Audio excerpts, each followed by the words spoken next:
Hey, ¿qué tal, chicos, chicas? Yo soy Roberto y están en lectura en voz alta. Hace un tiempo que ya no leía sobre psicoanálisis en el canal. Así que hoy vamos a abordar uno de los textos más importantes de Sigmund Freud. Recuerden que a lo largo del texto, a lo largo del video, habrá un sonido, el cual será el siguiente,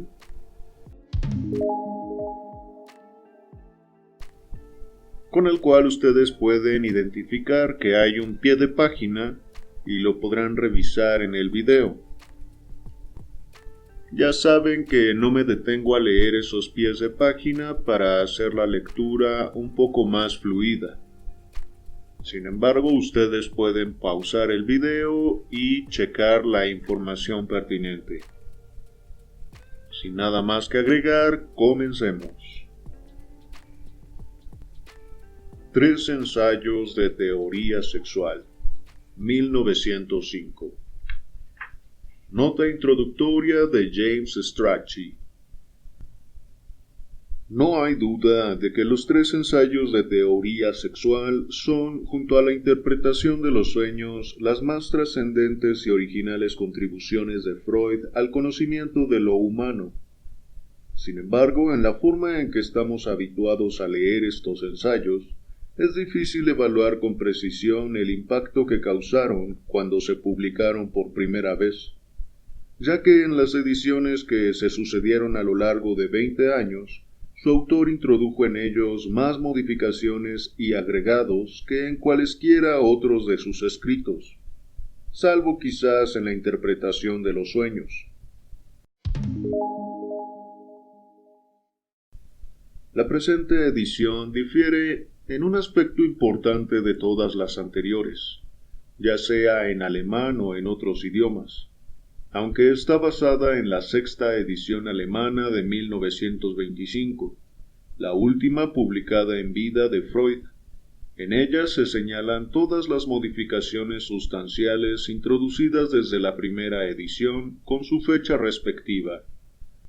Si algún pasaje fue eliminado o muy modificado en sucesivas ediciones, se consigna a pie de página el pasaje original. Ello permitirá al lector formarse una idea más clara acerca de la forma primitiva de estos ensayos.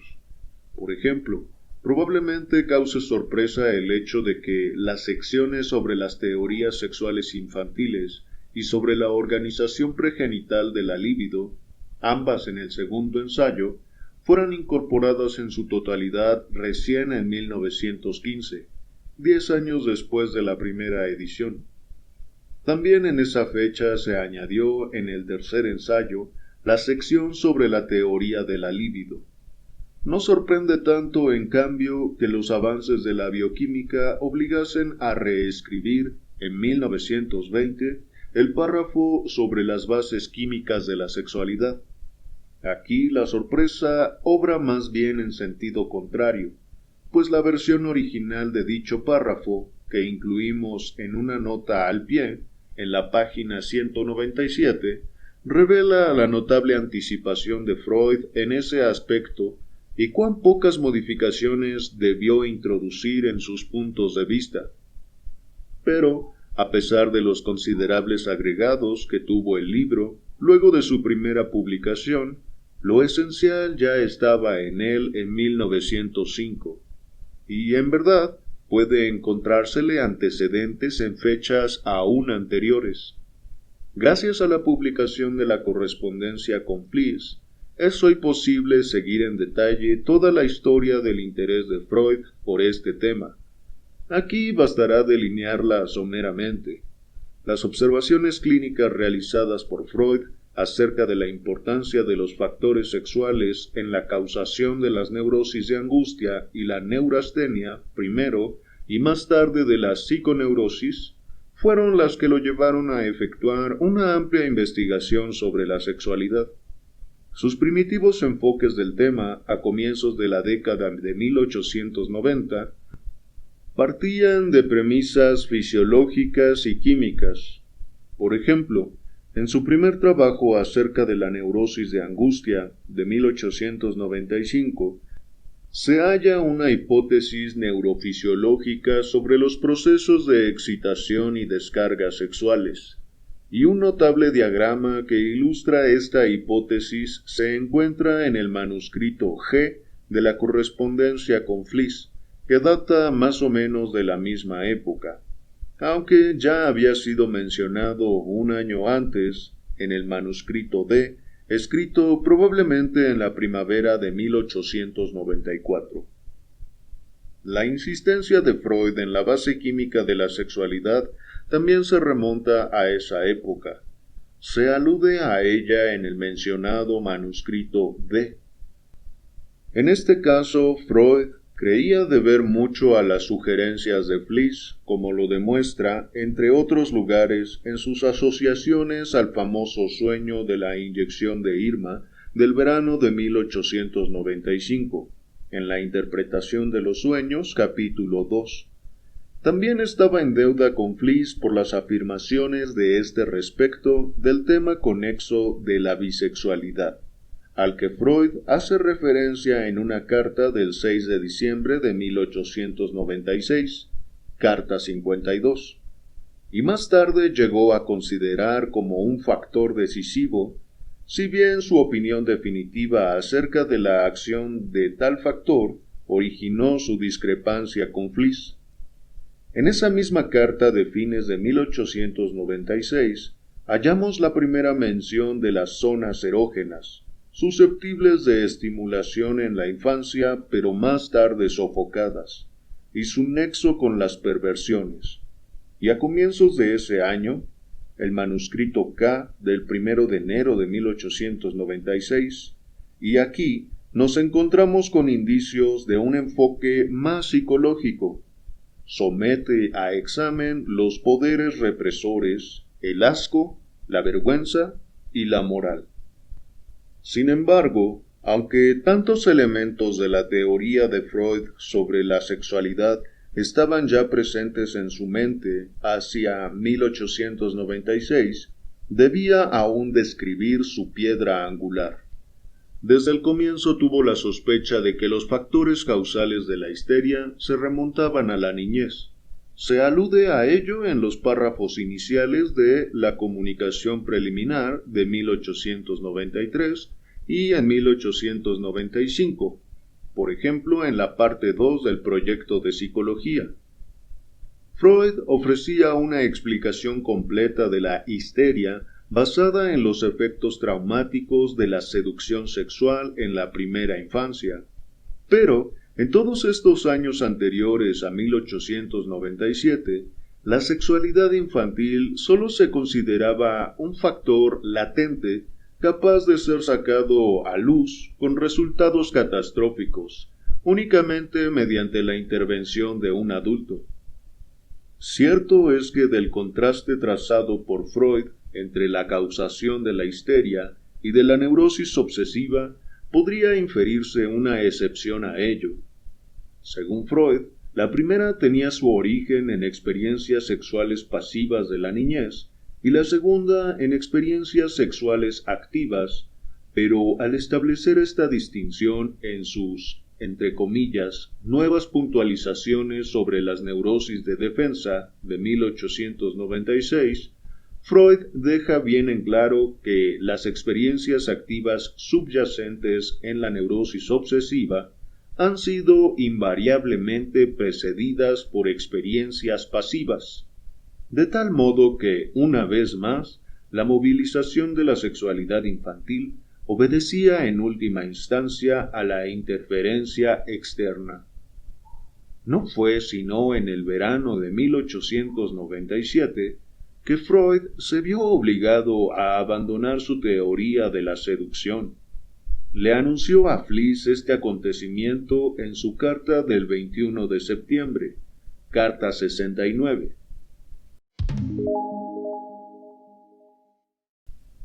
Y su descubrimiento casi simultáneo del complejo de Edipo en su autoanálisis, carta 70 y 71 del 3 y el 15 de octubre, lo llevó inevitablemente a advertir que en los niños más pequeños operaban normalmente impulsos sexuales sin ninguna necesidad de estimulación externa.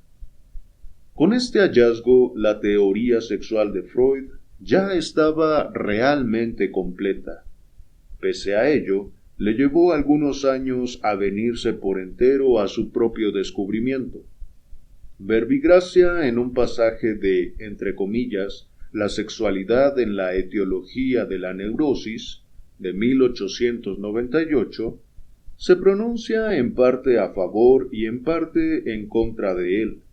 Afirma que los niños tienen la capacidad para, abre comillas, cualquier función sexual psíquica y para muchas somáticas, cierra comillas, y que es erróneo suponer que su vida sexual comienza en la pubertad, pero, por otro lado, declara que, abre comillas, la organización y evolución de la especie humana procura evitar cualquier actividad sexual considerable en la niñez, cierra comillas, que las mociones sexuales de los seres humanos deben acumularse para ser liberadas solo en la pubertad, y que esto explica por qué las experiencias sexuales de la niñez están destinadas a ser patógenas.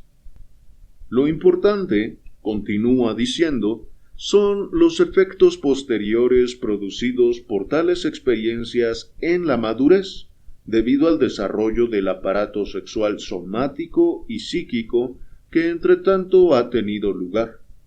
Hay incluso en la primera edición de la interpretación de los sueños un pasaje curioso, en el cual sostiene que, abre comillas, juzgamos dichosos a los niños porque todavía no conocen el apetito sexual, cierra comillas, abre paréntesis.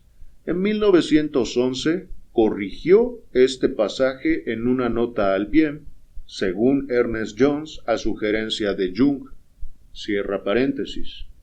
Esto era sin lugar a dudas un remanente de un borrador previo del libro, ya que en otros lugares de la obra, por ejemplo, en su examen del complejo de Edipo en el capítulo 5, se refiere inequívocamente a la existencia de deseos sexuales aún en los niños normales. Y es evidente que cuando escribió su historial clínico de Dora a comienzos de 1901, ya estaban firmemente establecidos los lineamientos principales de su teoría de la sexualidad. No obstante, Freud no tenía prisa por dar a publicidad sus resultados.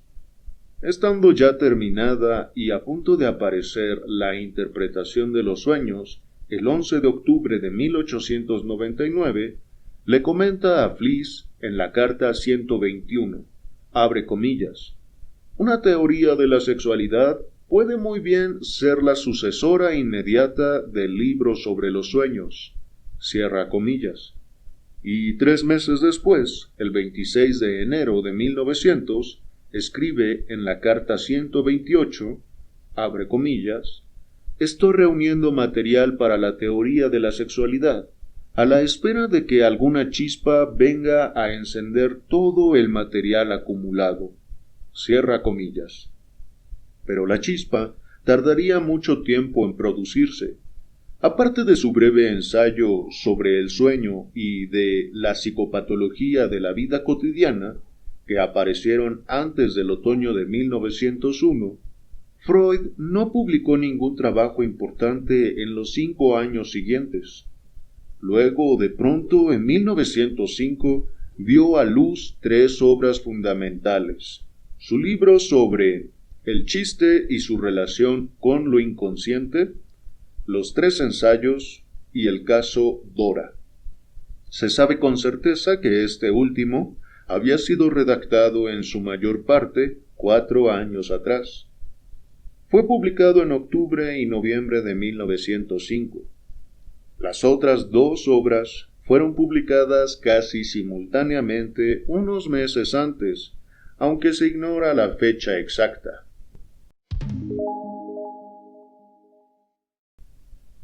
En las ediciones alemanas, solo el primer ensayo tenía las secciones numeradas.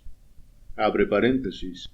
Y en verdad, hasta 1924, esa numeración llegaba únicamente hasta la mitad de dicho ensayo. Para facilitar las referencias, hemos extendido la numeración al segundo y al tercer ensayos. James Strachey. Primer ensayo. Las aberraciones sexuales.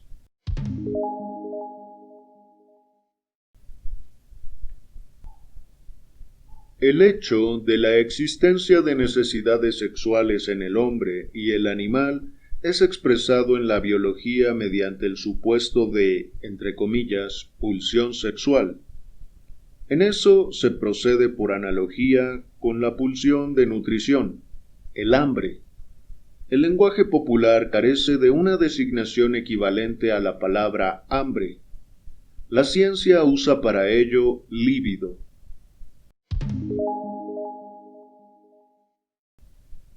La opinión popular tiene representaciones bien precisas acerca de la naturaleza y las propiedades de esta pulsión sexual.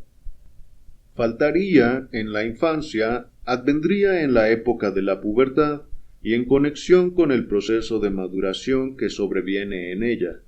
Se exteriorizaría en las manifestaciones de atracción irrefrenable que un sexo ejerce sobre el otro, y su meta sería la unión sexual, o al menos las acciones que apuntan en esa dirección.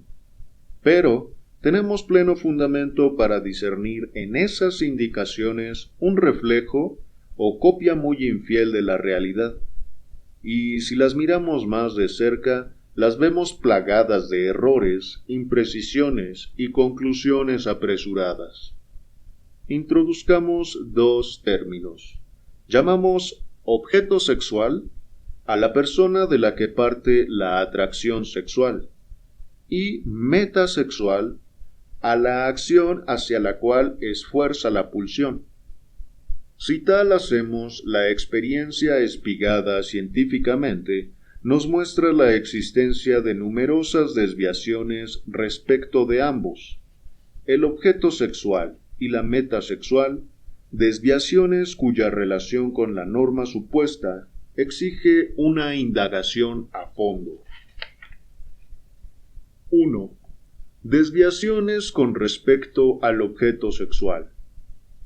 La fábula poética de la partición del ser humano en dos mitades, macho y hembra, que aspiran a reunirse de nuevo en el amor, se corresponde a maravilla con la teoría popular de la pulsión sexual. Por eso provoca gran sorpresa enterarse de que hay hombres cuyo objeto sexual no es la mujer, sino el hombre, y mujeres que no tienen por tal objeto al hombre, sino a la mujer. A esas personas se las llama de sexo contrario o, mejor, invertidas, y al hecho mismo inversión. El número de esas personas es muy elevado, aunque es difícil averiguarlo con certeza.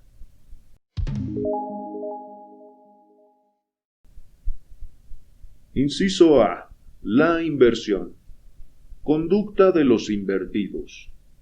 Las personas en cuestión se comportan de manera por entero diversa en diferentes respectos. Inciso A. Pueden ser invertidos absolutos, vale decir, su objeto sexual tiene que ser de su mismo sexo, mientras que el sexo opuesto nunca es para ellos objeto de añoranza sexual, sino que los deja fríos y hasta les provoca repugnancia. Si se trata de hombres, esta repugnancia los incapacita para ejecutar el acto sexual normal o no extraen ningún goce al ejecutarlo. Inciso B.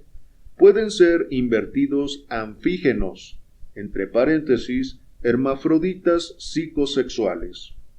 Vale decir, su objeto sexual puede pertenecer tanto a su mismo sexo como al otro. La inversión no tiene entonces el carácter de exclusividad. Inciso C. Pueden ser invertidos ocasionales, vale decir, bajo ciertas condiciones exteriores, entre las que descuellan la inaccesibilidad al objeto sexual normal y la imitación. Pueden tomar como objeto sexual a una persona del mismo sexo y sentir satisfacción en el acto sexual con ella. Los invertidos muestran además una conducta diversa en su juicio acerca de la particularidad de su pulsión sexual. Algunos toman la inversión como algo natural, tal como el normal considera la orientación de su líbido, y defienden con energía su igualdad de derechos respecto de los normales. Otros se sublevan contra el hecho de su inversión y la sienten como una compulsión patológica.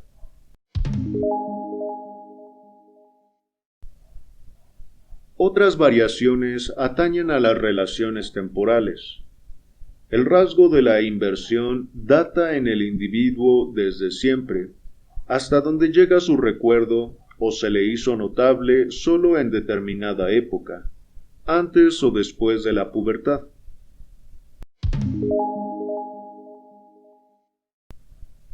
Este carácter puede conservarse durante toda la vida, o bien desaparecer en algún momento, o bien representar un episodio en la vía hacia el desarrollo normal.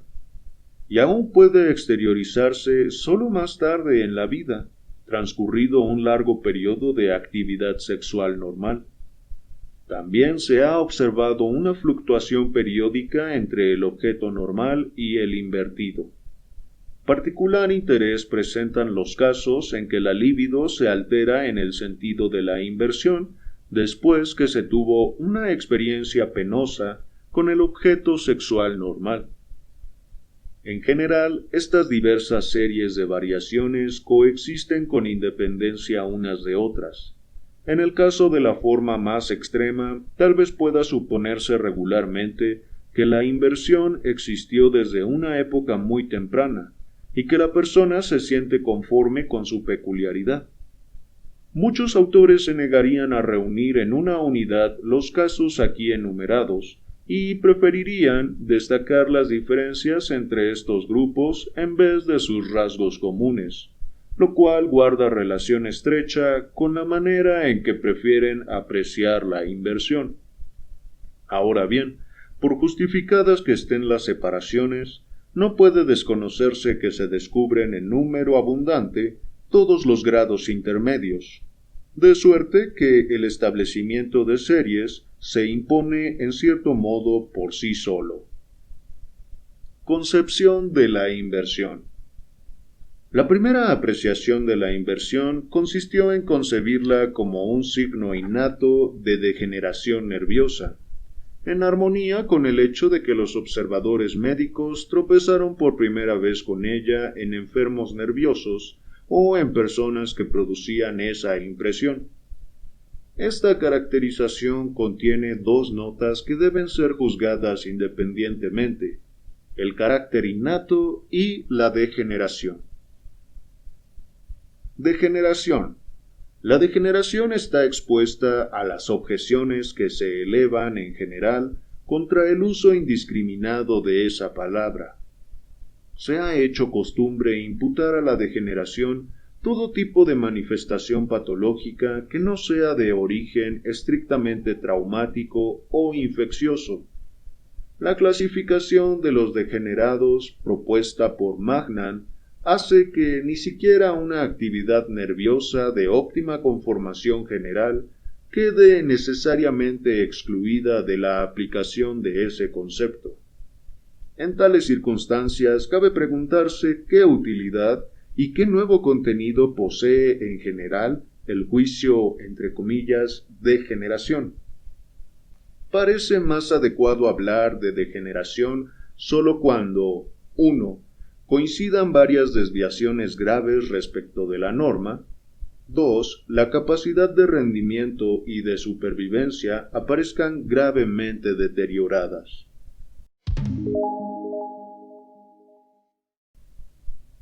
varios hechos hacen ver que los invertidos no son degenerados en este sentido legítimo del término.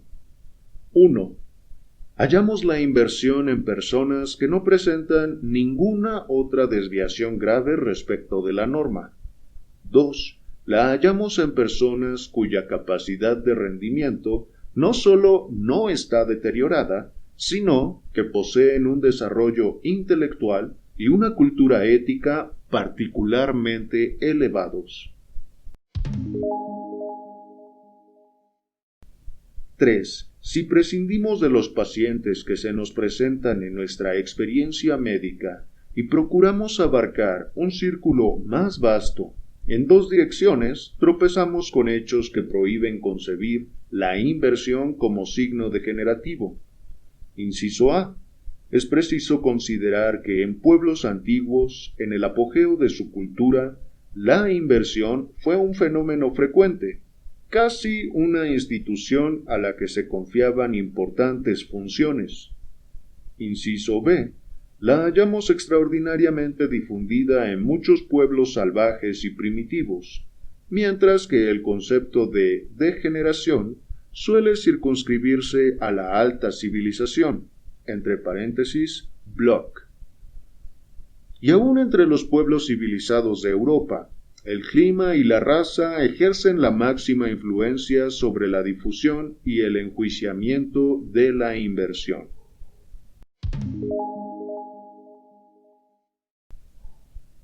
Carácter innato.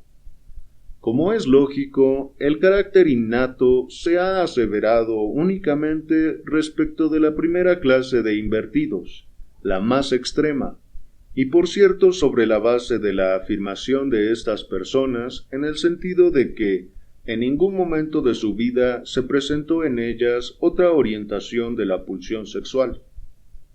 Ya la existencia de las otras dos clases, en especial de la tercera, es decir, los invertidos ocasionales, es difícilmente compatible con la concepción de un carácter innato. Por eso los que sostienen esta opinión se inclinan a separar el grupo de los invertidos absolutos de todos los demás, lo que trae por consecuencia la renuncia a una concepción universalmente válida de la inversión.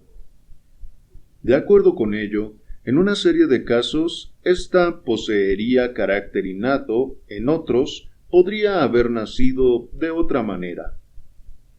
Opuesta a esta concepción es la que afirma que la inversión es un carácter adquirido de la pulsión sexual. Se apoya en las siguientes consideraciones. Número 1. En muchos invertidos, aún absolutos, puede rastrearse una impresión sexual que los afectó en una época temprana de su vida y cuya secuela duradera fue la inclinación homosexual. 2. En muchos otros es posible indicar las influencias externas favorecedoras e inhibidoras que llevaron en época más temprana o más tardía a la fijación de la inversión. Abre paréntesis.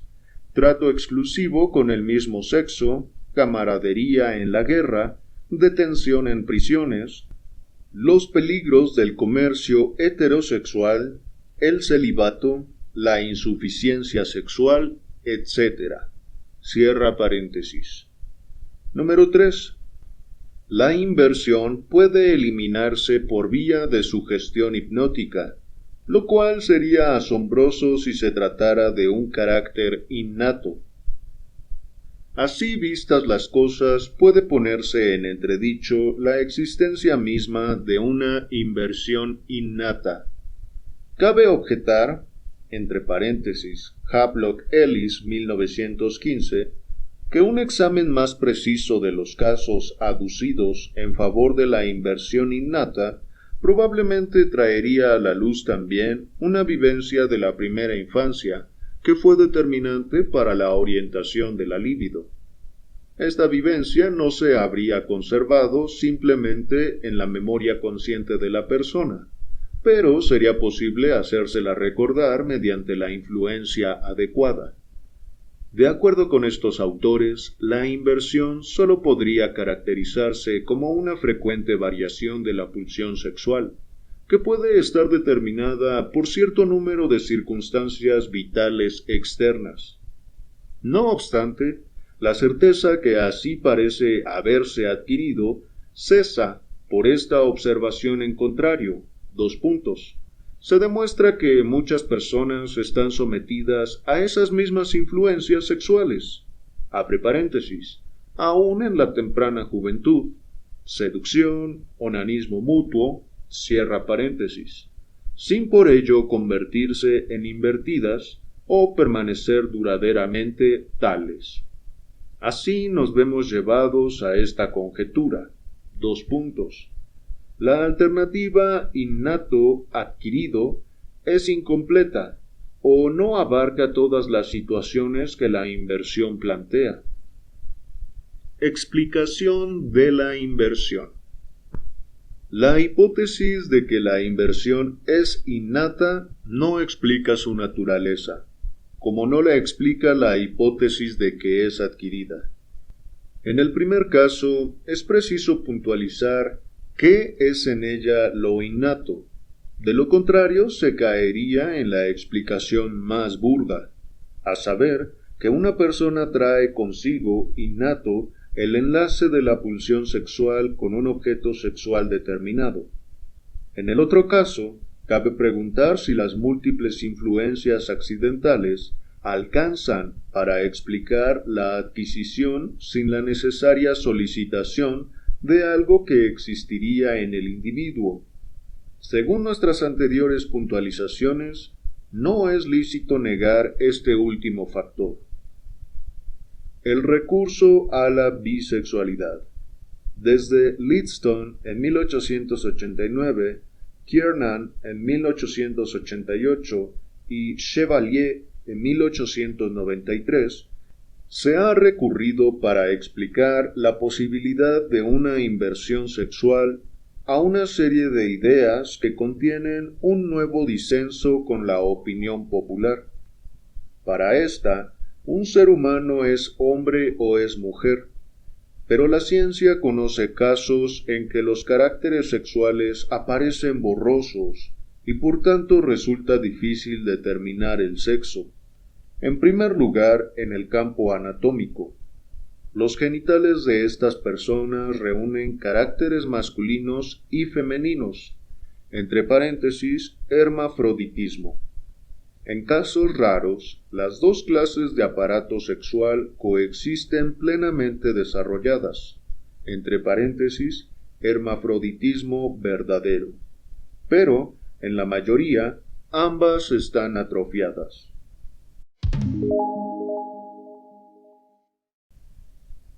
Ahora bien, lo notable de estas anormalidades es que facilitan inesperadamente la comprensión de la formación normal. En efecto, cierto grado de hermafroditismo anatómico es la norma. En ningún individuo masculino o femenino de conformación normal se echan de menos las huellas del aparato del otro sexo, o bien han perdurado carentes de función como unos órganos rudimentarios, o bien se han modificado para tomar sobre sí otras funciones. La concepción que resulta de estos hechos anatómicos conocidos de antiguo es la de una disposición originariamente bisexual, que en el curso del desarrollo se va alterando hasta llegar a la monosexualidad con mínimos restos del sexo atrofiado. Era sugerente transferir esta concepción al campo psíquico y comprender la inversión en sus distintas variedades como expresión de un hermafroditismo psíquico. Y para zanjar la cuestión, sólo restaría una coincidencia regular entre la inversión y los signos anímicos y somáticos del hermafroditismo. Solo que esta expectativa obvia no se cumple. No es lícito concebir tan estrechas las relaciones entre la hibridez psíquica supuesta y la hibridez anatómica comprobable. Lo que a menudo se halla en los invertidos es una disminución de la pulsión sexual en general, entre paréntesis, Havelock Ellis, 1915, y ligeras atrofias anatómicas de los órganos. A menudo, pero no de manera regular ni tampoco dominante. Es preciso reconocer, por tanto, que inversión y hermafroditismo somático son, en líneas generales, independientes entre sí. Además, se ha atribuido gran importancia a los caracteres sexuales llamados secundarios y terciarios y a su frecuente presencia en los invertidos. También en esto hay mucho de certero. Pero no es lícito olvidar que los caracteres secundarios y terciarios de un sexo aparecen con muchísima frecuencia en el otro. En tales casos son indicios de hibridez, mas no por ello hay un cambio del objeto sexual en el sentido de una inversión. El hermafroditismo psíquico ganaría en verosimilitud si con la inversión del objeto sexual corriera paralelo al menos un vuelco de las otras propiedades anímicas, pulsiones y rasgos de carácter hacia la variante que es peculiar del otro sexo. Pero semejante inversión del carácter sólo se encuentra con alguna regularidad en las mujeres invertidas. En los hombres, la más plena virilidad anímica es compatible con la inversión. De conservar la tesis de un hermafroditismo psíquico, es preciso agregar que sus exteriorizaciones en los diversos campos permiten individualizar sólo un escaso condicionamiento recíproco. Lo mismo vale, por lo demás, para la hibridez somática. Según Halban, en 1903, también las atrofias de órganos particulares y los caracteres sexuales secundarios se presentan con bastante independencia recíproca. La doctrina de la bisexualidad ha sido formulada en su variante más cruda por un portavoz de los invertidos masculinos. Abre comillas, un cerebro femenino en un cuerpo masculino, cierra comillas. Solo que no conocemos los caracteres de lo que sería un, entre comillas, cerebro femenino. Sustituir el problema psicológico por el anatómico es tan ocioso como injustificado. El intento de explicación de Krafft-Ebing parece concebido con mayor exactitud que el de Ulrichs, pero en esencia no difiere de él. Según Krafft-Ebing en 1895, la disposición bisexual dota al individuo tanto de centros cerebrales masculinos y femeninos cuanto de órganos sexuales somáticos.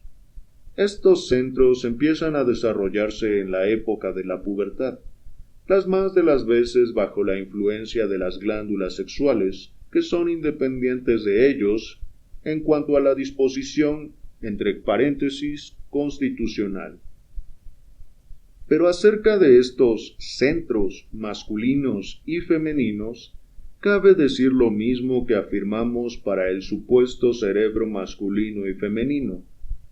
Mientras tanto, ni siquiera sabemos si nos es lícito suponer para las funciones sexuales unas localizaciones cerebrales delimitadas, entre paréntesis, centros, como las que conocemos, por ejemplo, para el lenguaje.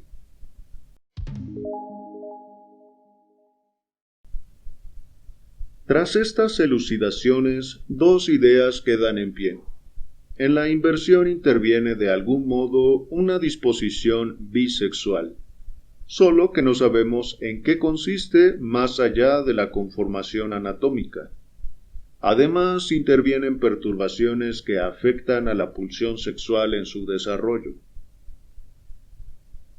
Objeto sexual de los invertidos. La teoría del hermafroditismo psíquico presupone que el objeto sexual de los invertidos es el contrario del normal. El hombre invertido sucumbiría como la mujer al encanto que dimana de las propiedades del cuerpo y del alma viriles, se sentiría a sí mismo como mujer y buscaría al hombre. Pero si bien esto se aplica a toda una serie de invertidos, se encuentra muy lejos de denotar un carácter universal de la inversión. No cabe ninguna duda de que una gran parte de los invertidos masculinos han conservado el carácter psíquico de la virilidad. Presentan relativamente escasos caracteres secundarios del otro sexo, y en verdad buscan en su objeto sexual rasgos psíquicos femeninos. De otro modo, sería incomprensible el hecho de que la prostitución masculina, que hoy como en la antigüedad se ofrece en los invertidos, copie a las mujeres en todas las exteriorizaciones del vestido y el porte. De no ser así, en efecto, semejante imitación ofendería al ideal de los invertidos.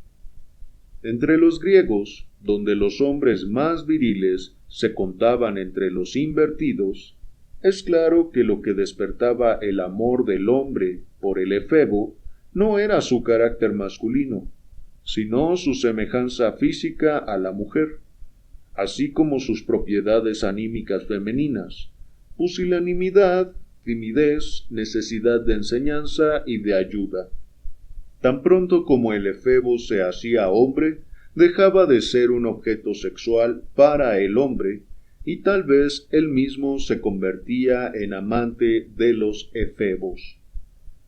Por tanto, en este caso como en muchos otros, el objeto sexual no es lo igual en cuanto al sexo, sino que reúne los caracteres de ambos sexos, acaso como un compromiso entre una moción que aspira al hombre y otra que aspira a la mujer, siempre bajo la condición de la virilidad del cuerpo, entre paréntesis, de los genitales. Por así decir, el espejamiento de la propia naturaleza bisexual.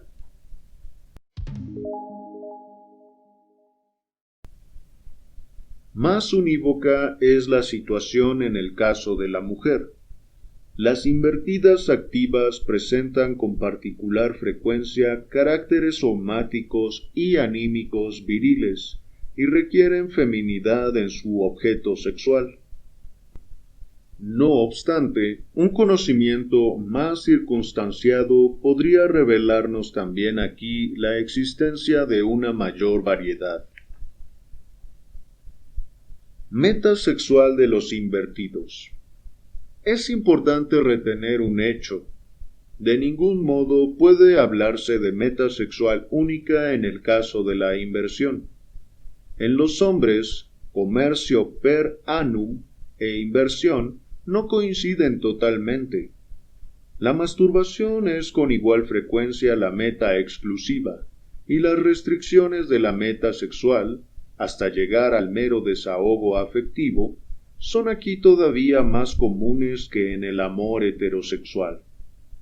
También entre las mujeres invertidas son múltiples las metas sexuales. Entre estas, el contacto con la mucosa bucal parece privilegiada. Conclusiones. Es verdad que el material presentado hasta aquí no nos habilita para esclarecer satisfactoriamente la génesis de la inversión. No obstante, podemos consignar que esta indagación nos permitió inteligir algo que puede llegar a resultarnos más importante que la solución de la tarea indicada. Paramos mientes en que concebíamos demasiado estrecho el enlace entre la pulsión sexual y el objeto sexual.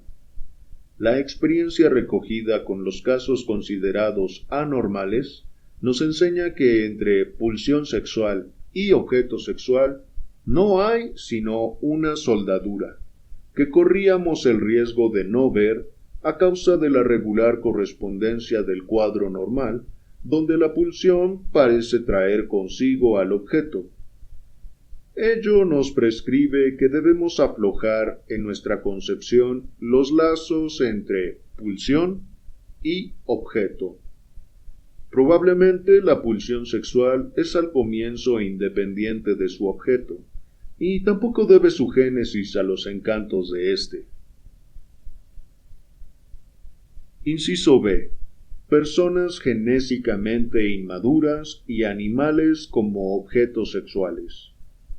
Mientras que las personas cuyos objetos sexuales no pertenecen al sexo normalmente apto para ello, vale decir, los invertidos, se presentan al observador como una colectividad de individuos, quizá valiosos en todos los demás aspectos.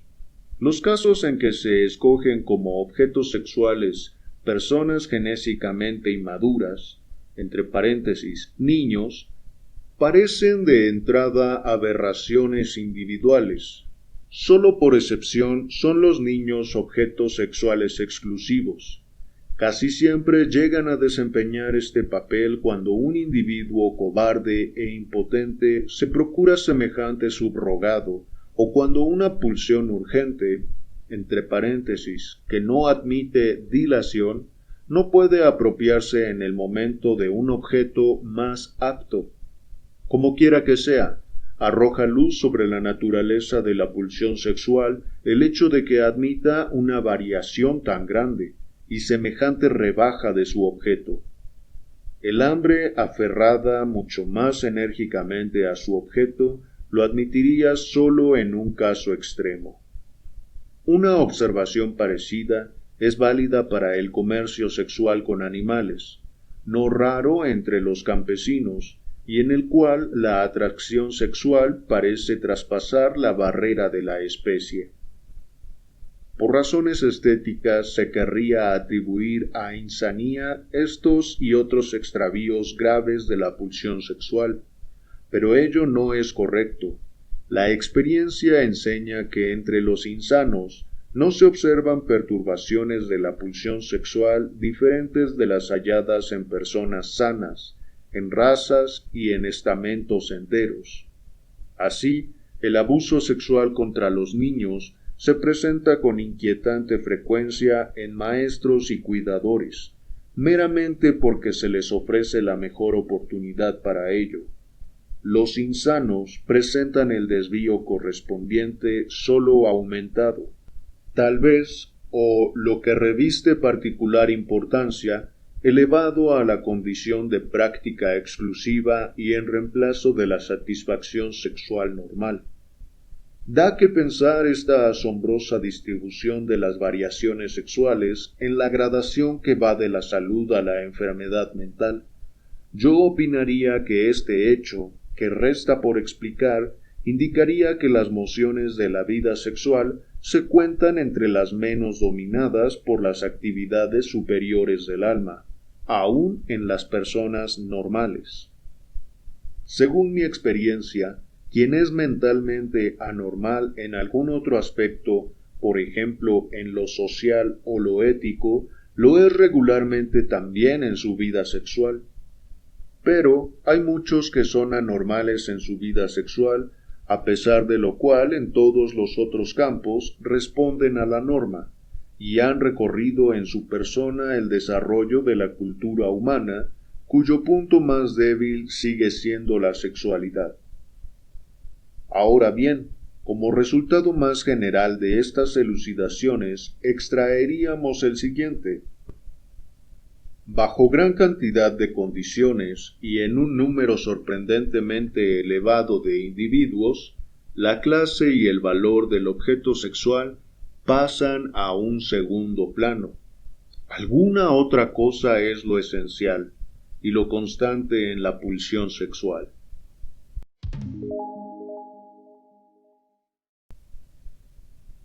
Número 2. Desviaciones con respecto a la meta sexual. La unión de los genitales es considerada la meta sexual normal en el acto que se designa como coito y que lleva al alivio de la tensión sexual y a la extinción temporaria de la pulsión sexual. Abre paréntesis, satisfacción análoga a la saciedad en el caso del hambre. Cierra paréntesis. Empero, ya en el acto sexual más normal, se anuncian los esbozos de aquello que, si se desarrolla plenamente, lleva a las aberraciones que han sido caracterizadas como perversiones. En efecto, ciertas maneras intermedias de relacionarse con el objeto sexual, entre paréntesis, jalones en la vía hacia el coito, como el palparlo y mirarlo, se reconocen como metas sexuales preliminares. Por una parte, estas prácticas conllevan un placer en sí mismas. Por la otra, aumentan la excitación que debe mantenerse hasta que se alcanza la meta sexual definitiva. Además, a uno de estos contactos, el de las dos mucosas labiales, se le ha otorgado en muchos pueblos, abre paréntesis, entre los que se cuentan los de más alta civilización, cierra paréntesis, un elevado valor sexual, por más que las partes corporales intervinientes no pertenezcan al aparato sexual, sino que constituyen la entrada del tubo digestivo. Esto nos ofrece entonces aspectos que enlazan las perversiones a la vida sexual normal, aplicables aún a la clasificación de aquellas. Las perversiones son, o bien, inciso A, transgresiones anatómicas respecto de las zonas del cuerpo destinadas a la unión sexual, o, inciso B, demoras en relaciones intermediarias con el objeto sexual, relaciones que normalmente se recorren con rapidez como jalones en la vía hacia la meta sexual definitiva. Inciso A. Transgresiones anatómicas. Sobreestimación del objeto sexual. La estima psíquica de que se hace partícipe al objeto sexual como meta deseada de la pulsión sexual, solo en los casos más raros se circunscribe a sus genitales. Más bien abarca todo su cuerpo y tiende a incluir todas las sensaciones que parten del objeto sexual. La misma sobreestimación irradia al campo psíquico y se manifiesta como ceguera lógica, entre paréntesis, debilidad del juicio, respecto de los productos anímicos y de las perfecciones del objeto sexual, y también como crédula obediencia a los juicios que parten de este último. La credulidad del amor pasa a ser así una fuente importante, sino la fuente originaria de la autoridad. Y bien, esta sobreestimación sexual es lo que apenas tolera la restricción de la meta sexual a la unión de los genitales propiamente dichos y contribuye a elevar quehaceres relativos a otras partes del cuerpo a la condición de metas sexuales.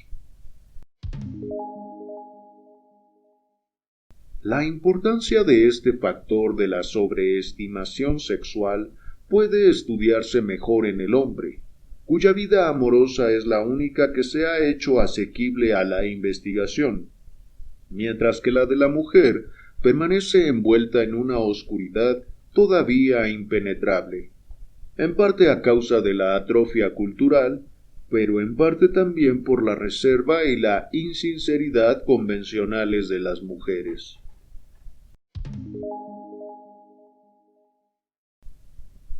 Uso sexual de la mucosa de los labios y de la boca.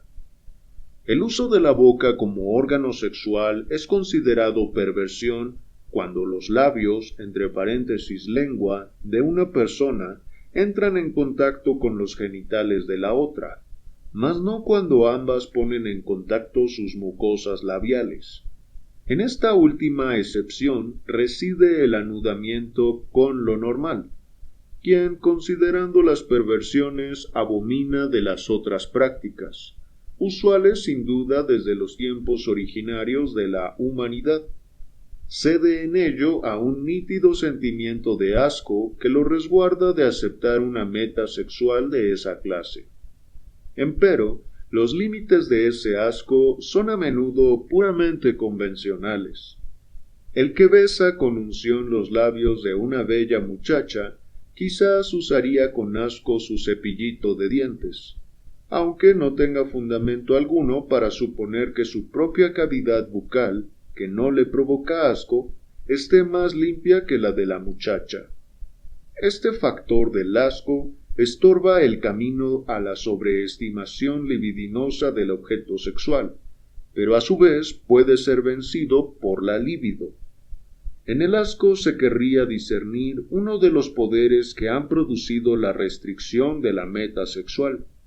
Ellos se detienen por regla general ante los genitales, pero no cabe duda de que también los genitales del otro sexo, en sí y por sí, pueden constituir objeto de asco, y esta conducta es una de las características de los histéricos, entre paréntesis, sobre todo de las mujeres.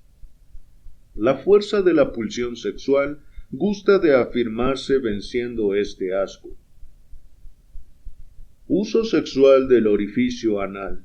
En lo que respecta al empleo del ano, se reconoce con mayor claridad todavía que en el caso anterior, que es el asco lo que pone a esta meta sexual el sello de la perversión. Pero no se me impute partidismo si observo que el hecho de que esta parte del cuerpo sirva a la excreción y entre en contacto con lo asqueroso en sí, los excrementos, no es como fundamento del asco mucho más concluyente que el aducido por las muchachas histéricas para explicar su asco hacia los genitales masculinos que sirven a la micción. El papel sexual de la mucosa anal en manera alguna se restringe al comercio entre hombres. La predilección por él tampoco es característica de la sensibilidad de los invertidos. Al contrario, parece que la paedicatio del hombre debe su papel a la analogía con el acto en el caso de la mujer, mientras que la masturbación recíproca es la meta sexual que aparece predominantemente en el comercio de los invertidos. Significatividad de otros lugares del cuerpo. El desborde sexual hacia otros lugares del cuerpo, con todas sus variaciones, no ofrece nada nuevo en principio, nada agrega al conocimiento de la pulsión sexual, que en esto no hace sino proclamar su propósito de apoderarse del objeto sexual en todas sus dimensiones. Pero en las transgresiones anatómicas se anuncia, junto a la sobreestimación sexual, otro factor que es ajeno al conocimiento popular. Ciertos lugares del cuerpo, como las mucosas bucal y anal, que aparecen una y otra vez en estas prácticas, elevan el reclamo, por así decir, de ser considerados y tratados ellos mismos como genitales. Llegaremos a enterarnos de que este reclamo está justificado por el desarrollo de la pulsión sexual, y es satisfecho en la sintomatología de ciertos estados patológicos. Sustituto inapropiado del objeto sexual. Fetichismo. Un aspecto totalmente particular ofrecen los casos en que el objeto sexual normal es sustituido por otro que guarda relación con él, pero es completamente inapropiado para servir a la meta sexual normal. Con miras a la clasificación, habría sido mejor que mencionásemos este grupo de aberraciones de la pulsión sexual en extremo interesante, ya al hablar de las desviaciones con respecto al objeto sexual, pero lo pospusimos hasta tomar conocimiento del factor de la sobreestimación sexual, del cual dependen estos fenómenos, que conllevan un abandono de la meta sexual. El sustituto del objeto sexual es en general una parte del cuerpo muy poco apropiada a un fin sexual, entre paréntesis, el pie, los cabellos, o un objeto inanimado que mantiene una relación demostrable con la persona sexual, preferiblemente con la sexualidad de ésta, entre paréntesis, prenda de vestir, ropa interior. No sin acierto se ha comparado este sustituto con el fetiche en que el salvaje ve encarnado a su dios. Los casos en que se exige al objeto sexual una condición fetichista para que pueda alcanzarse la meta sexual, abre paréntesis, determinado color de cabellos, ciertas ropas, aún defectos físicos, cierra paréntesis, constituyen la transición hacia los casos de fetichismo en que se renuncia a una meta sexual normal o perversa. Ninguna otra variante de la pulsión sexual que linde con lo patológico ha atraído nuestro interés como aquella, a causa de los extraños fenómenos a que da lugar. Requisito previo en todos los casos parece ser cierta rebaja de la puja hacia la meta sexual normal. Entre paréntesis, endeblez ejecutiva del aparato sexual.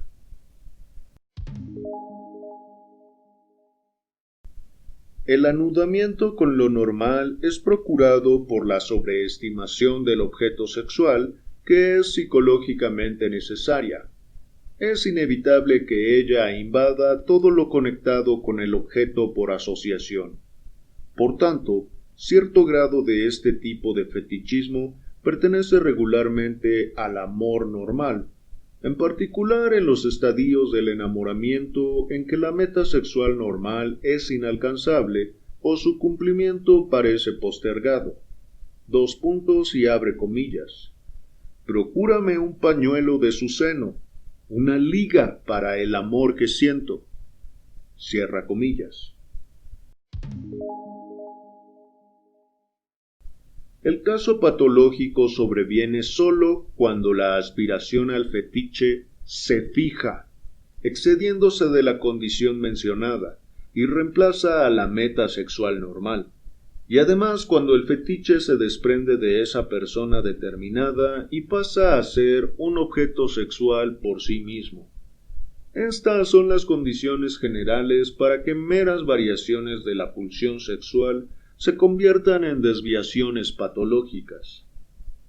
En la elección del fetiche se manifiesta, Binet, 1888, fue el primero en aseverarlo y luego se documentó abundantemente, la influencia persistente de una impresión sexual recibida casi siempre en la primera infancia.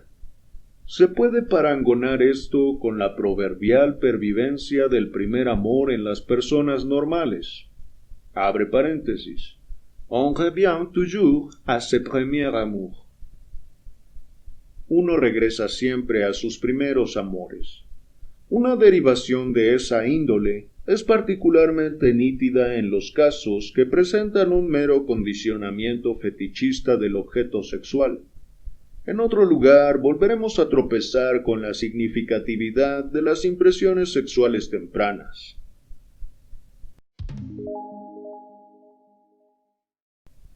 En otros casos, es una conexión simbólica de pensamientos, las más de las veces no consciente para el individuo, la que ha llevado a sustituir el objeto por el fetiche. Los caminos de estas conexiones no siempre pueden señalarse con certeza. Abre paréntesis. El pie es un símbolo sexual arcaico ya en el mito.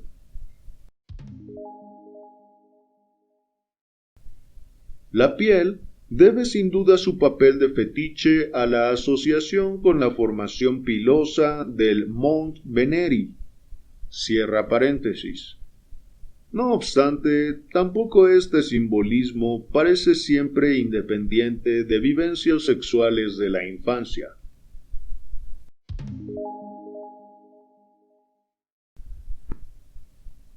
Inciso B. Fijaciones de metas sexuales provisionales. Surgimiento de nuevos propósitos.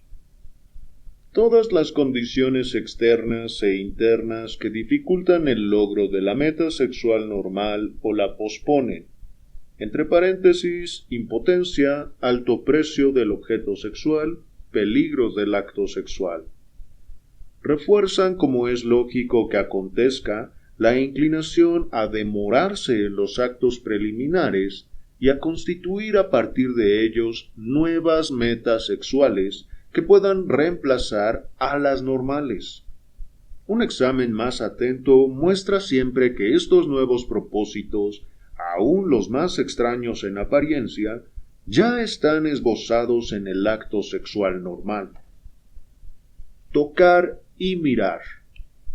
Al menos para los seres humanos, un cierto grado de uso del tacto parece indispensable para el logro de la meta sexual normal. También es universalmente sabido qué fuente de placer por un lado y qué aflujo de nueva excitación por el otro se obtienen de las sensaciones de contacto con la piel del objeto sexual. Por tanto, el demorarse en el tocar siempre que el acto sexual siga adelante, difícilmente puede contarse entre las perversiones. Algo semejante ocurre con el mirar, derivado en último análisis del tocar. La impresión óptica sigue siendo el camino más frecuente por la cual se despierta la excitación libidinosa, y sobre la transitabilidad de ese camino se apoya, si es que está permitido este abordaje teleológico, la selección natural en la medida en que hace desarrollarse al objeto sexual en el sentido de la belleza. La ocultación del cuerpo que progresa junto con la cultura humana mantiene despierta la curiosidad sexual que aspira a completar el objeto sexual mediante el desnudamiento de las partes ocultas. Empero, para ser desviada, entre paréntesis, sublimada, en el ámbito del arte, si uno puede apartar su interés de los genitales para dirigirlo a la forma del cuerpo como un todo. La mayoría de las personas normales se demoran en cierto grado en esa meta intermediaria que es el mirar teñido sexualmente, y esto les da aún la posibilidad de dirigir cierto monto de su líbido a metas artísticas más elevadas. Por el contrario, el placer de ver se convierte en perversión cuando, inciso A, se circunscribe con exclusividad a los genitales, inciso B, se une a la superación del asco, abre paréntesis, voyeur, el que mira a otro en sus funciones excretorias, cierra paréntesis, o C, suplanta a la meta sexual normal en lugar de servirle de preliminar. Este último caso es marcadamente el de los exhibicionistas, quienes, si me es lícito inferirlo tras numerosos análisis, enseñan sus genitales para que la otra parte les muestre los suyos como contraprestación.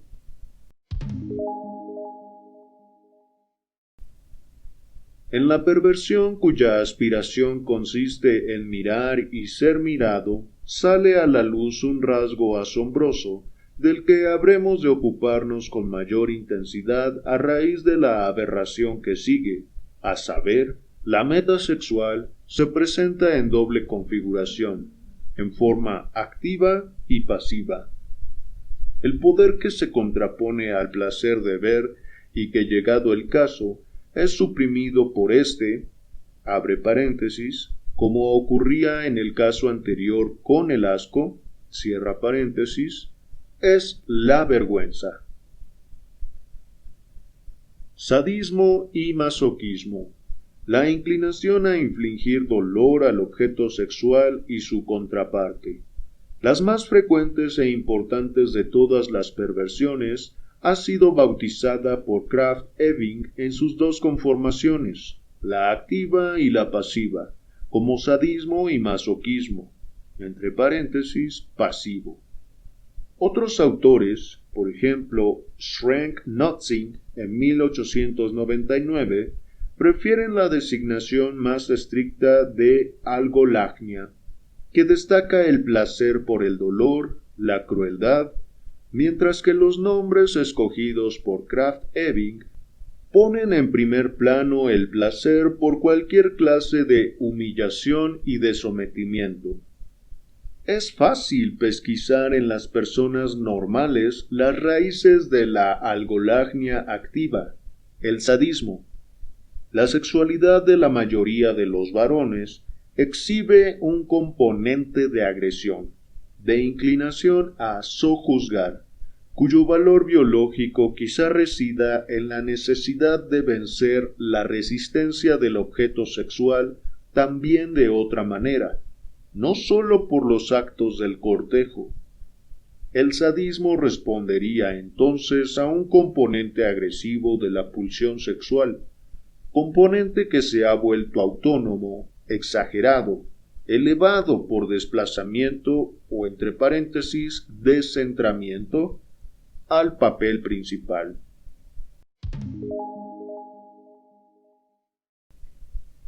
En el lenguaje usual, el concepto de sadismo fluctúa entre una actitud meramente activa o una violenta hacia el objeto sexual, hasta el sometimiento y el maltrato infligidos a este último como condición exclusiva de la satisfacción. En sentido estricto, sólo este segundo caso extremo merece el nombre de perversión. De manera similar, la designación, entre comillas, masoquismo, abarca todas las actitudes pasivas hacia la vida y el objeto sexuales, la más extrema de las cuales es el condicionamiento de la satisfacción al hecho de padecer un dolor físico o anímico infligido por el objeto sexual. En cuanto a perversión, el masoquismo parece alejarse de la meta sexual normal más que su contraparte. En primer lugar, puede dudarse de que alguna vez aparezca primariamente. Quizá nace de manera regular por transformación a partir del sadismo.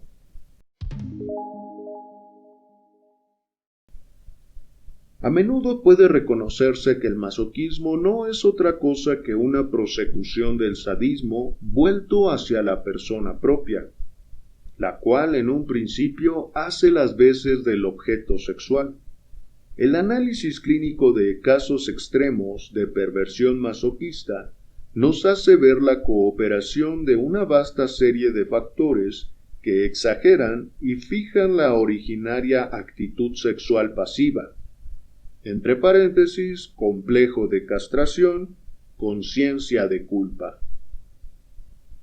El dolor así superado se alinea junto a el asco y la vergüenza que se oponían a la libido en calidad de resistencias.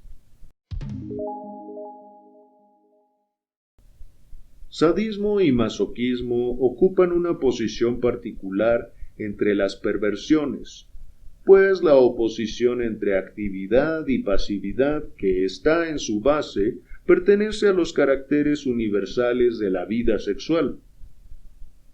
La historia de la cultura humana nos enseña, fuera de toda duda, que crueldad y pulsión sexual se copertenecen de la manera más estrecha. Para esclarecer ese nexo, empero, no se ha ido más allá de insistir en el componente agresivo de la libido. Según algunos autores, esa agresión que va mezclada con la pulsión sexual es en verdad un resto de apetitos canibálicos. Sería, entonces, una coparticipación del aparato de apoderamiento que sirve a la satisfacción de la otra gran necesidad ontogenéticamente más antigua.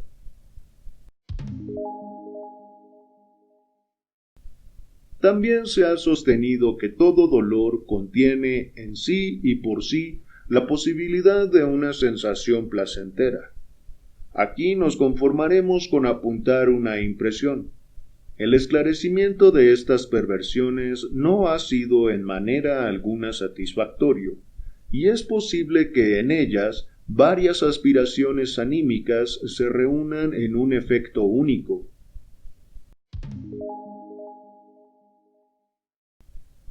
Ahora bien, la propiedad más llamativa de esta perversión reside en que su forma activa y su forma pasiva habitualmente se encuentran juntas en una misma persona. El que siente placer en producir dolor a otro en una relación sexual es capaz también de gozar como placer del dolor que deriva de unas relaciones sexuales. Un sádico es siempre también al mismo tiempo un masoquista, aunque uno de los dos aspectos de la perversión, el pasivo o el activo, puede haberse desarrollado en él con más fuerza y constituir su práctica sexual prevaleciente. Así vemos que algunas de las inclinaciones perversas se presentan regularmente como pares de opuestos, lo cual, por referencia a un material que aportaremos después, puede tener gran significación teórica.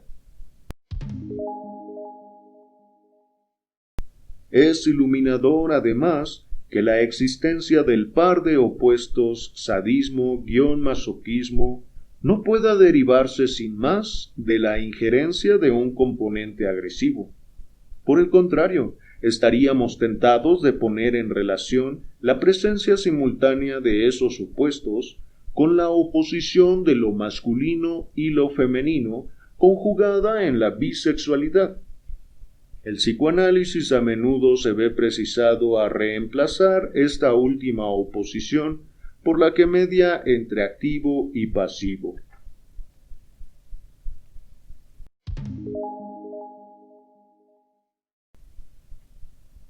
¡3! Consideraciones generales sobre todas las perversiones. Variación y enfermedad. Los médicos que primero estudiaron las perversiones en casos bien acusados y bajo circunstancias particulares, se inclinaron desde luego a atribuirles el carácter de un signo patológico o degenerativo, tal como hicieron respecto de la inversión. No obstante, en el caso que nos ocupa, es más fácil rechazar este punto de vista. La experiencia cotidiana ha mostrado que la mayoría de estas transgresiones, siquiera las menos enojosas de ellas, son un ingrediente de la vida sexual que raramente falta en las personas sanas, quienes las juzgan como a cualquier otra intimidad.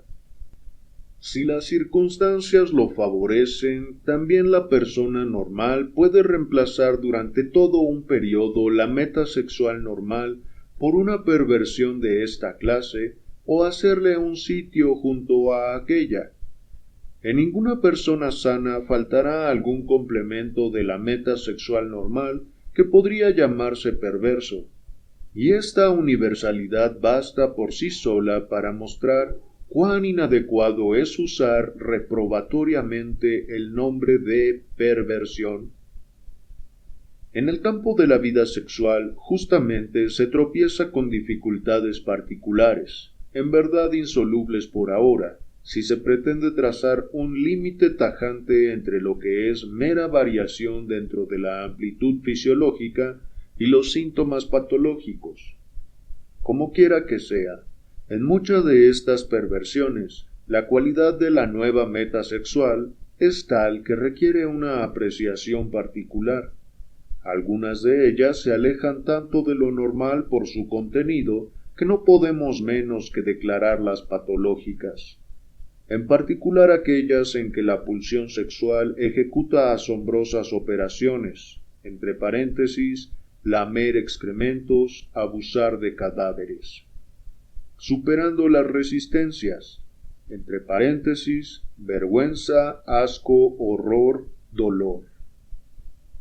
Pero ni aun en estos casos puede abrigarse la expectativa cierta de que se trate regularmente de personas con otras anormalidades graves o enfermos mentales. Tampoco aquí es posible pasar por alto el hecho de que personas que en todo lo demás tienen una conducta normal se acreditan como enfermas solamente en el campo de la vida sexual bajo el imperio de la más indómita de las pulsiones. En cambio, la anormalidad manifiesta en otras relaciones vitales suele mostrar invariablemente un trasfondo de conducta sexual anormal. En la mayoría de los casos podemos encontrar en la perversión un carácter patológico, no por el contenido de la nueva meta sexual, sino por su proporción respecto de lo normal. Si la perversión no se presenta junto a lo normal, entre paréntesis, meta sexual y objeto, cuando circunstancias favorables la promueven y otras desfavorables impiden lo normal, sino que suplanta y sustituye a lo normal en todas las circunstancias, consideramos legítimo casi siempre juzgarla como un síntoma patológico. Vemos este último, por tanto, en la exclusividad y en la fijación de la perversión. La contribución de lo anímico en las perversiones. Quizá justamente en las más horrorosas perversiones es preciso admitir la más vasta contribución psíquica a la transmutación de la pulsión sexual. He aquí una obra del trabajo anímico a la que no puede negarse, a pesar de su horrible resultado, el valor de una idealización de la pulsión. Tal vez en ninguna parte la omnipotencia del amor se muestre con mayor fuerza que en estos desvíos suyos. En la sexualidad lo más sublime y lo más nefando aparece por doquier en íntima dependencia. Abre paréntesis y comillas. Desde el cielo, pasando por el mundo hasta el infierno. Cierra comillas y paréntesis.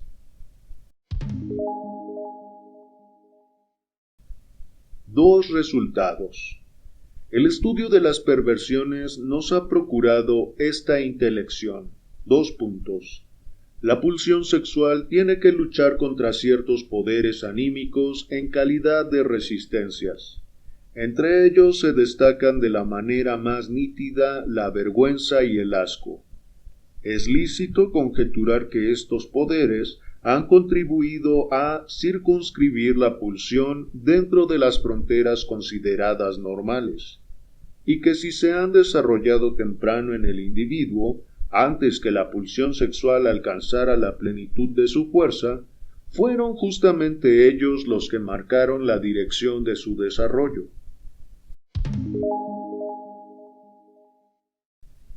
Hemos observado además que algunas de las perversiones investigadas sólo podían comprenderse por la conjunción de varios motivos. Si admiten un análisis, una descomposición, tienen que ser de naturaleza compuesta. De ahí podemos conjeturar que acaso la pulsión sexual no es algo simple, sino que consta de componentes que en las perversiones vuelven a separarse. La clínica nos habría revelado así la existencia de unas fusiones que no se dan a conocer como tales en la conducta normal uniforme.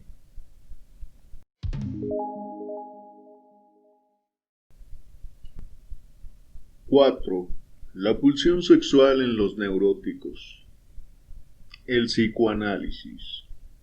Una importante contribución al conocimiento de la pulsión sexual en personas que por lo menos se aproximan a lo normal se obtiene de una fuente asequible por un único y especial camino. Para conseguir una información exhaustiva y certera acerca de la vida sexual de los llamados psiconeuróticos, los que sufren de histeria, neurosis obsesiva, la falsamente llamada neurastenia, con seguridad también la demencia precoz y la paranoia,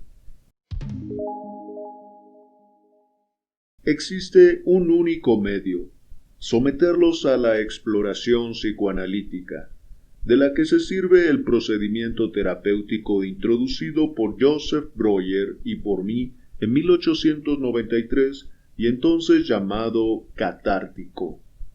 Debo anticipar, repitiendo lo que he dicho en otras publicaciones, que esta psiconeurosis, hasta donde llegan mis experiencias, descansan en fuerzas pulsionales de carácter sexual. Con ello no quiero decir que la energía de la pulsión sexual preste una mera contribución a las fuerzas que sustentan a los fenómenos patológicos, entre paréntesis, síntomas, sino aseverar expresamente que esa participación es la única fuente energética constante de las neurosis, y la más importante, de suerte que la vida sexual de las personas afectadas se exterioriza de manera exclusiva o predominante, o solo parcial, en estos síntomas. Como he expresado en otro lugar, los síntomas son la práctica sexual de los enfermos. La prueba de esta aseveración me la ha brindado un creciente número de psicoanálisis de histéricos y de otros neuróticos que vengo realizando desde hace 25 años, acerca de cuyos resultados he dado detallada razón en otros lugares y seguiré haciéndolo.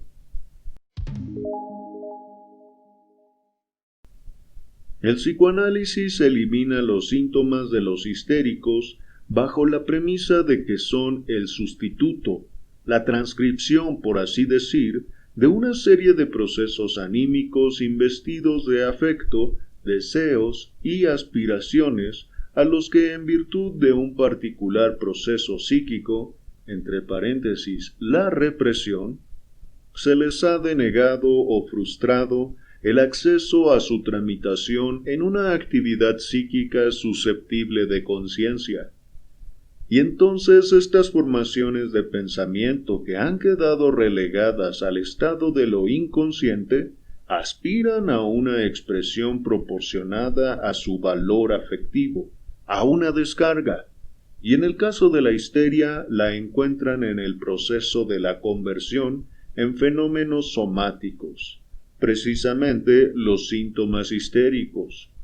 Ahora bien, siguiendo ciertas reglas con ayuda de una técnica particular, es posible retransformar los síntomas en representaciones ahora devenidas conscientes, investidas de afecto, y así se consigue la averiguación más exacta acerca de la naturaleza y el linaje de estas formaciones psíquicas antes inconscientes.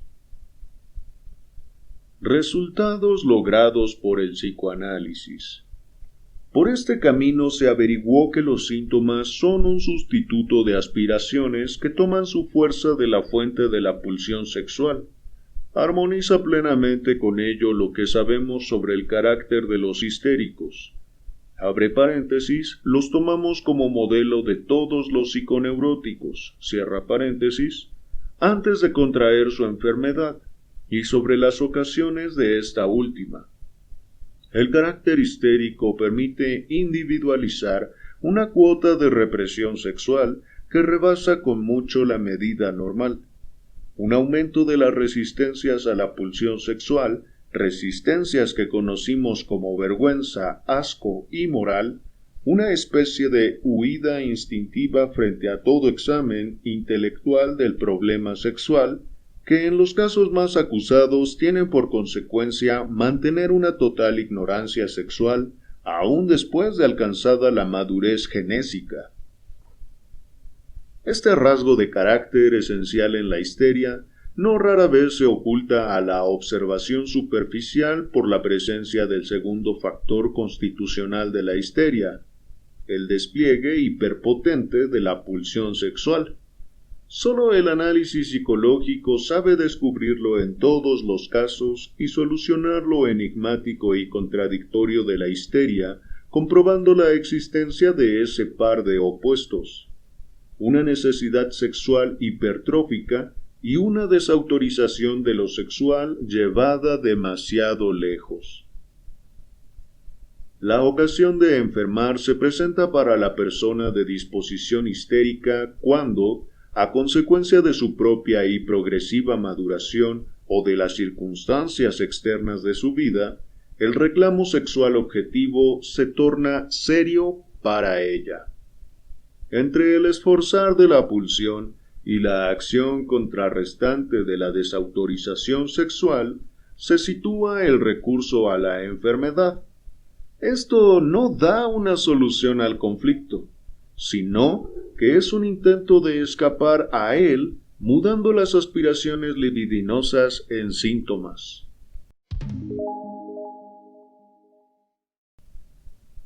El hecho de que una persona histérica, por ejemplo, un hombre, enferme a raíz de una emoción trivial, de un conflicto en cuyo centro no se sitúa el interés sexual, no es más que una excepción aparente.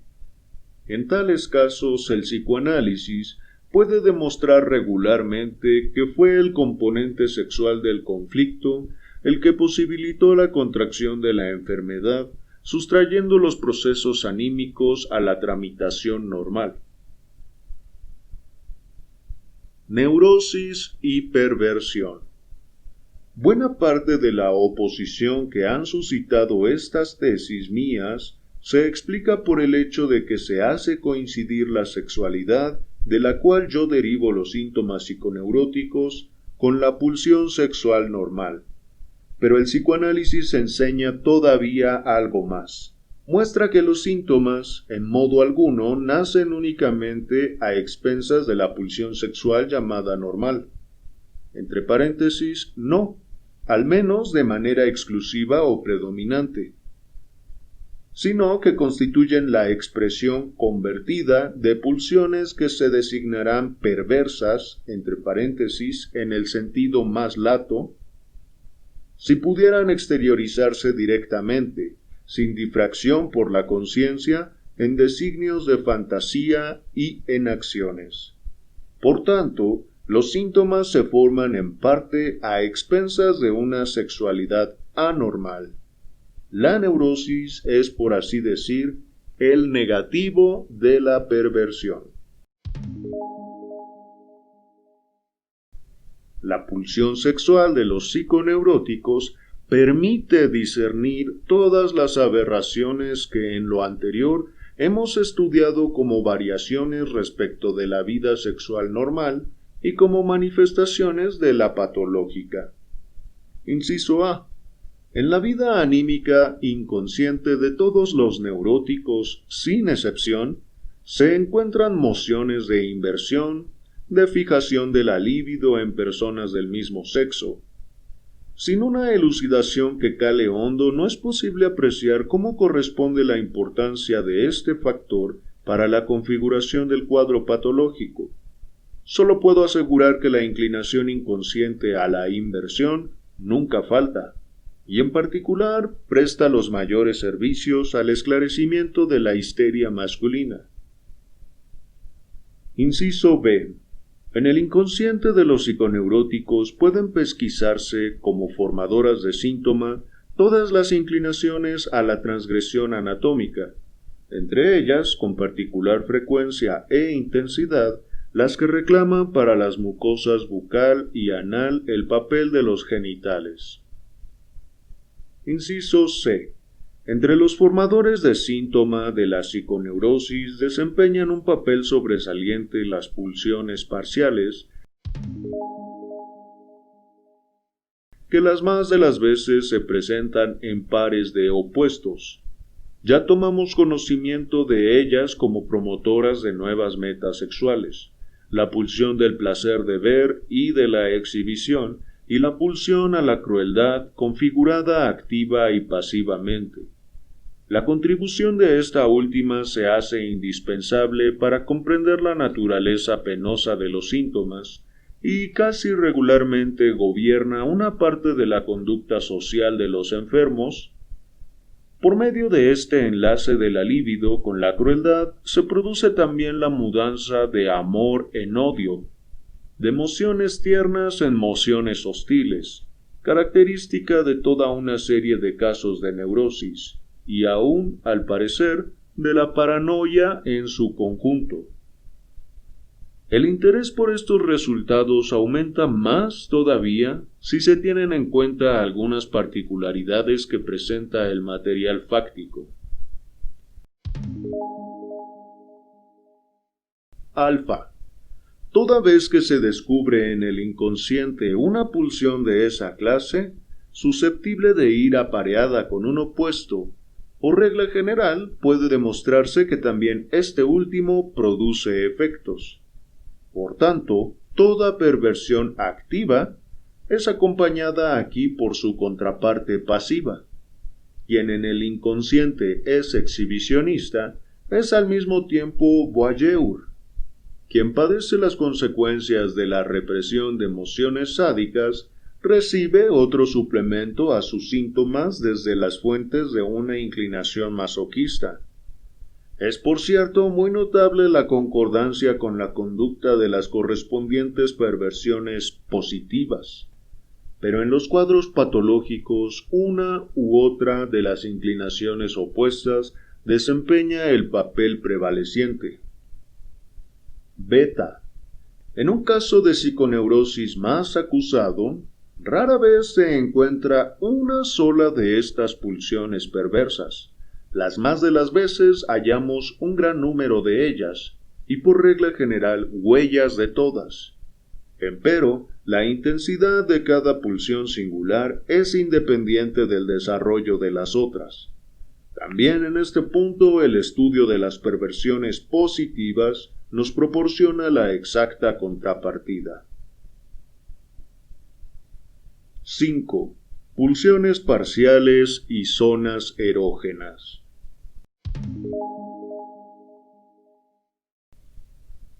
Si reunimos lo que la indagación de las perversiones positivas y negativas nos ha permitido averiguar, resulta sugerente reconducirlas a una serie de pulsiones parciales, que empero no son algo primario, pues admiten una ulterior descomposición.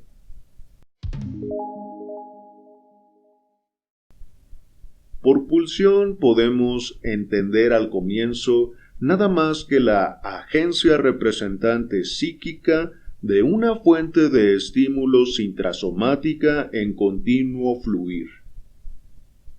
Ello a diferencia del estímulo que es producido por excitaciones singulares provenientes de fuera. Así, pulsión es uno de los conceptos del deslinde de lo anímico respecto de lo corporal. La hipótesis más simple y obvia acerca de la naturaleza de las pulsiones sería esta. En sí, no poseen cualidad alguna, sino que han de considerarse sólo como una medida de exigencia de trabajo para la vida anímica.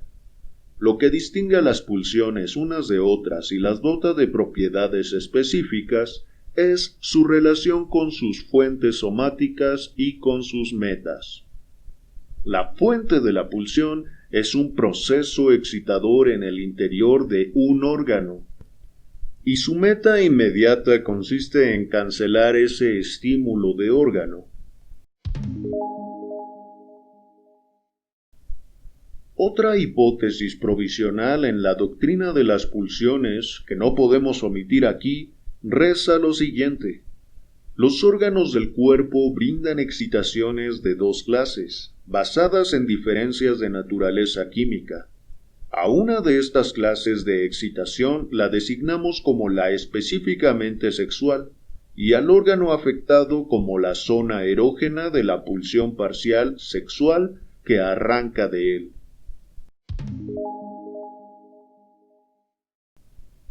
En el caso de las inclinaciones perversas que reclaman valor sexual para la cavidad bucal y la abertura anal, el papel de la zona erógena es visible sin más.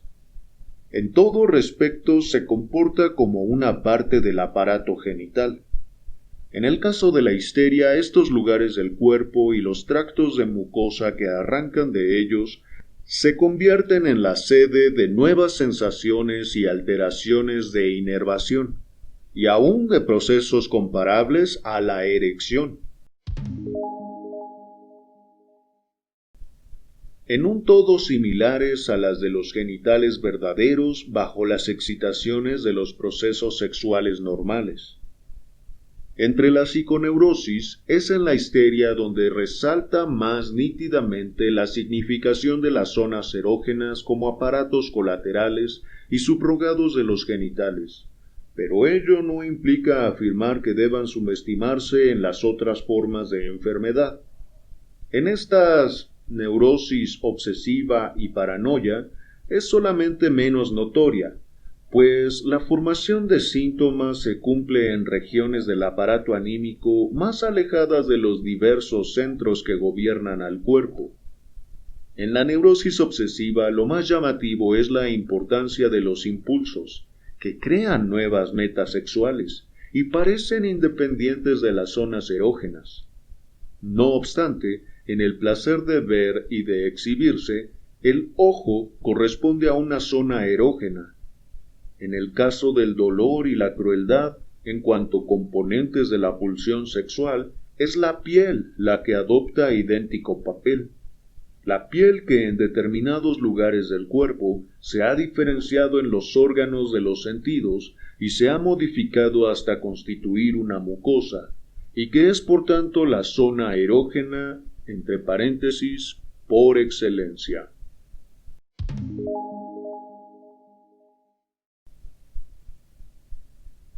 ¡6! Explicación de la aparente preponderancia de la sexualidad perversa en el caso de la psiconeurosis. Las elucidaciones precedentes pueden haber puesto bajo una luz falsa la sexualidad de los psiconeuróticos. Quizás sugirieron que, en virtud de su disposición, ellos se aproximan mucho a los perversos por su conducta sexual, distanciándose de los normales en la misma medida. Ahora bien, es muy posible que la disposición constitucional de estos enfermos contenga, junto a un grado hipertrófico de represión sexual y a una hiperpotencia de la pulsión sexual, una desacostumbrada inclinación a la perversión en el sentido más lato. No obstante, la indagación de casos más leves muestra que este último supuesto no es indispensable, o que al menos en el juicio sobre sus efectos patológicos tiene que restarse la acción de otro factor. En la mayoría de los psiconeuróticos la enfermedad se contrae solo después de la pubertad y bajo los reclamos de la vida sexual normal. En contra de esta apunta sobre todo la represión. O bien se la contrae más tardíamente cuando se frustran las vías normales de satisfacción de la libido. En uno u otro caso, la libido se comporta como una corriente cuyo cauce principal queda cortado. Llena entonces las vías colaterales que hasta entonces quizás habían permanecido vacías. Así, la inclinación en apariencia tan grande de los psiconeuróticos a la perversión, entre paréntesis, la inclinación negativa, es cierto, puede estar condicionada colateralmente, y en todo caso su acrecentamiento tiene que ser colateral. El hecho es justamente que es preciso alinear la represión sexual en calidad de factor interno junto con los factores externos que, como la restricción de la libertad, la inaccesibilidad del objeto sexual normal, los peligros que trae aparejado el acto sexual normal, etc., generan perversiones en individuos que de lo contrario acaso habrían seguido siendo normales. En distintos casos de neurosis las proporciones pueden variar en esto.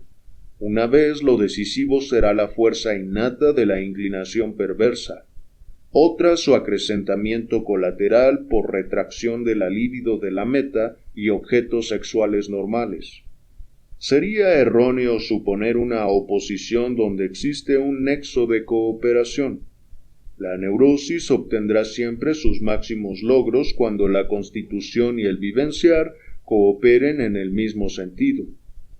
Una constitución pronunciada podrá quizá prescindir del apoyo de impresiones vitales, y tal vez una vasta conmoción vital provocará la neurosis aún en una constitución ordinaria. Por lo demás, estos puntos de vista valen de igual manera en otros campos respecto de la significatividad etiológica de lo innato y de lo accidentalmente vivenciado. Pero si se prefiere, la hipótesis de que una inclinación particularmente marcada a las perversiones es una de las peculiaridades de la constitución psiconeurótica, se abre la perspectiva de poder distinguir una gama de tales constituciones según la preponderancia innata de esta o estotra zona erógena, de esta o estotra pulsión parcial.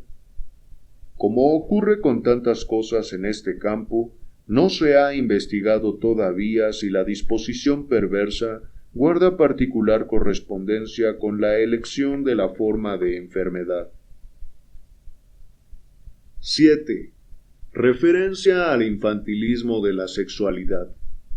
Con la pesquisa de las mociones perversas en cuanto formadoras de síntoma en la psiconeurosis, hemos elevado extraordinariamente el número de hombres a quienes podría calificarse de perversos. No solo los neuróticos mismos constituyen una clase muy numerosa. También ha de tenerse en cuenta que desde todas las formas de neurosis pueden establecerse series descendentes, sin solución de continuidad, hasta la salud. Por eso pudo decir Moebius, con buenos fundamentos, que todos somos un poco histéricos. Así, la extraordinaria difusión de las perversiones nos fuerza a suponer que tampoco la disposición para ellas es una rara particularidad, sino que tiene que formar parte de la constitución juzgada normal. Es discutible, según dijimos, que las perversiones se remonten a condiciones innatas o nazcan, tal como lo supuso Binet respecto del fetichismo, en virtud de vivencias contingentes. Ahora se nos ofrece esta resolución del dilema. En la base de las perversiones hay en todos los casos algo innato, pero algo que es innato en todos los hombres, por más que su intensidad fluctúe y pueda con el tiempo ser realzada por influencias vitales. Se trata de unas raíces innatas de la pulsión sexual, dadas en la constitución misma que en una serie de casos, entre paréntesis perversiones, se desarrollan hasta convertirse en los portadores reales de la actividad sexual. Otras veces experimentan una sofocación, entre paréntesis represión insuficiente, a raíz de lo cual pueden atraer así mediante un rodeo, en calidad de síntomas patológicos, una parte considerable de la energía sexual, mientras que en los casos más favorecidos, situados entre ambos extremos, permiten, gracias a una restricción eficaz y a algún otro procesamiento, la génesis de la vida sexual llamada normal. Pero hemos de decirnos también que esa presunta constitución, que exhibe los gérmenes de todas las perversiones, sólo podrá rastrearse en el niño, aunque en él todas las pulsiones puedan emerger únicamente con intensidad moderada. Vislumbramos así una fórmula. Los neuróticos han conservado el estado infantil de su sexualidad o han sido remitidos a él. De ese modo, nuestro interés se dirige a la vida sexual del niño. Estudiaremos el juego de influencias en virtud del cual el proceso de desarrollo de la sexualidad infantil desemboca en la perversión, en la neurosis o en la vida sexual normal. Bueno, amigos, amigas, hasta aquí el primer ensayo de teoría sexual de Freud. Espero que mi lectura les haya sido de ayuda y retomemos o resumamos algunos de los puntos importantes de este ensayo. En primera instancia, Freud nos empieza hablando de las aberraciones sexuales, donde él hace la puntualización de que estas aberraciones se dan cuando dos factores varían demasiado. ¿Qué factores serían? El objeto y la meta sexual. Plantea que el objeto normal sería una persona del sexo opuesto, por lo cual todo lo que se desvíe de este objeto termina siendo, en cierto sentido, alguna aberración. Recordemos que este texto es uno de hace más de 100 años, sin embargo, ahí nos dice que la inversión, es decir, la homosexualidad, puede ser una especie de desviación del objeto sexual. Otras desviaciones que menciona serían los niños y los animales como objetos sexuales. En cuanto a las desviaciones con respecto a la meta sexual, lo que él primero especifica es que la meta sexual normal es el acto que se designa como coito, que consiste básicamente en la unión de los dos genitales, el masculino con el femenino. Sin embargo, que hay ciertos aspectos preliminares que son parte también de este acto sexual normal, como el tocar, el ver, el beso, y mientras estos últimos se mantengan como parte del aspecto preliminar al coito, no tiene nada de perverso o nada de desviado, según Freud. Luego hace mención de este concepto de la sobreestimación sexual cuando habla de las transgresiones anatómicas, es decir, que se le da a ciertas partes del cuerpo la significación del órgano genital. Digamos que se vuelve una desviación cuando la meta sexual no va en función de la unión de los genitales, sino en la unión de este sustituto del genital. En vez de buscar el cuerpo como un todo del otro, se busca solo una parcialidad del mismo. Las perversiones se dan entonces cuando las metas ya no son la unión de los genitales, sino que se hace especial énfasis y se pone como objetivo, ya sea el tocar, el mirar o el exhibirse, o cuando se pone este acento en el dolor, hablando del sadismo y el masoquismo. También nos habla un poco de estos pares de opuestos como el exhibicionismo y voyeurismo o el sadismo y el masoquismo, y nos dice que en una persona habitan los dos aspectos de los opuestos y que estos van alternando en una pareja que siente placer con estas desviaciones. Después nos habla un poco de la pulsión sexual en los neuróticos, y de ahí podemos rescatar lo más importante a mi parecer, la visión o el entendimiento de que los síntomas son los sustitutos de esos deseos sexuales reprimidos. Luego habla de las pulsiones parciales, donde da la definición de pulsión, que él la entiende como una agencia representante psíquica de una fuente de estímulos intrasomática en continuo fluir. Es decir, que es una especie de demanda que está ubicada entre lo psíquico y lo corporal. De alguna manera se asocia a algún órgano, es decir, su fuente es algún órgano del cuerpo, el cual puede variar, y su meta esa sí no varía. La meta es simplemente en cancelar ese estímulo del órgano. Hace énfasis en que la pulsión no es una cantidad de líbido o de energía, sino más bien una demanda. Y de igual manera, otro punto importante sería esta conjugación de lo constitucional y el vivenciar externo. Es decir, que lo que ya traemos de fábrica, por decirlo de alguna manera, conjugado con las experiencias que vamos teniendo a lo largo de la vida, son lo que determina cómo sería nuestra estructura, si sería perversa, neurótica.